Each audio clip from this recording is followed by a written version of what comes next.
আমি না, মানুষের দীর্ঘ নিঃশ্বাসে ইউনূস হয়তো পালিয়ে যেতে পারে ক্ষমতার জোরে, কিন্তু মানুষের দীর্ঘ নিঃশ্বাসে সে কোনো অবস্থাতেই সুস্থ থাকতে পারবে না।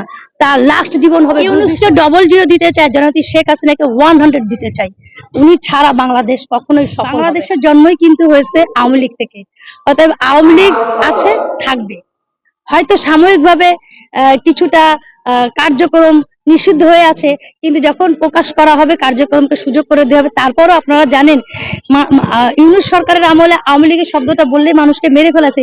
প্রাণের ভয়ের উপেক্ষা করে আওয়ামী লীগের কর্মীরা কিন্তু এখনো জয় বাংলা জয় বঙ্গবন্ধু বলছে, এবং যারা মুক্তিযুদ্ধের পক্ষে আছে তারা অবশ্যই জয় বাংলা জয় বঙ্গবন্ধু। 50% জনগণই আওয়ামী লীগ এবং 80% 90% জনগণই মুক্তিযুদ্ধের পক্ষে। অতএব আওয়ামী লীগ সবসময় আছে, সবসময় থাকবে। আওয়ামী লীগের বাইরে যাওয়া যাবে না।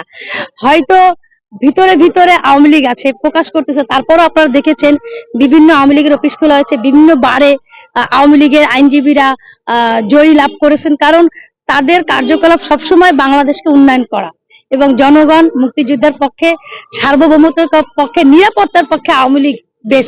এবং আপনারা বিশ্বাস করেন আর না করেন, আমি একজন ক্ষুদ্র মানুষ হয়ে বলতে পারি, আজকে বাংলাদেশের যে অবস্থা, জয়তী শেখ হাসিনা ছাড়া এই বাংলাদেশ থেকে এই অর্থনৈতিক উন্নয়ন আর কেউ মনে হয় কোনো সরকারই পারবে না উপরে উঠাতে। মানুষের হাহাকার, মানুষের কাছে টাকা নেই। এই ইউনূস সরকার কিভাবে দানবের মতো বাংলাদেশটাকে ধ্বংস করে গেছে, মানুষের কাছে কোনো অবস্থাতে কোনো টাকা নাই। মানুষ টাকা ছাড়া অর্থনৈতিক কিভাবে পঙ্গু করে গেছে, এই পঙ্গুতে একমাত্র দূর করতে পারে জয়ন্তী শেখ হাসিনা, আমি অনুভব করি।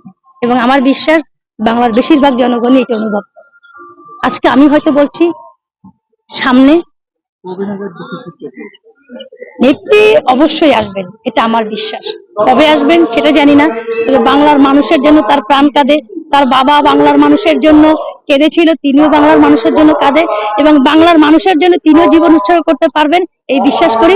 তিনি আজ হোক কাল হোক আসবে, এটা আমরা বিশ্বাস। অবশ্যই রাজনীতি করবে। রাজনীতি, বাংলাদেশটাই তো তার একটা একটা সন্তান। আমরা হচ্ছে তার সন্তান সুলভ। সন্তানের প্রতি মার হাহাকার সবসময় থাকে, এবং আমার বিশ্বাস মার এই হাহাকারে সন্তানের যে কান্না, এই কান্নায় মার বুক ফেটে যাচ্ছে।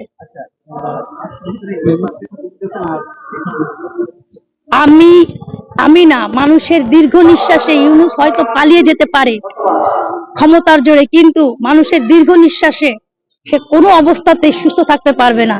তার লাস্ট জীবন হবে দুর্বিষহ। এত মানুষকে সে ধ্বংস করে গেছে বাংলাদেশ, এত মানুষের সে কষ্ট দিয়েছে, মানুষের নিঃশ্বাসে সে দেখবেন শেষ নিঃশ্বাসেও তার জীবন হবে মর্মান্তিক।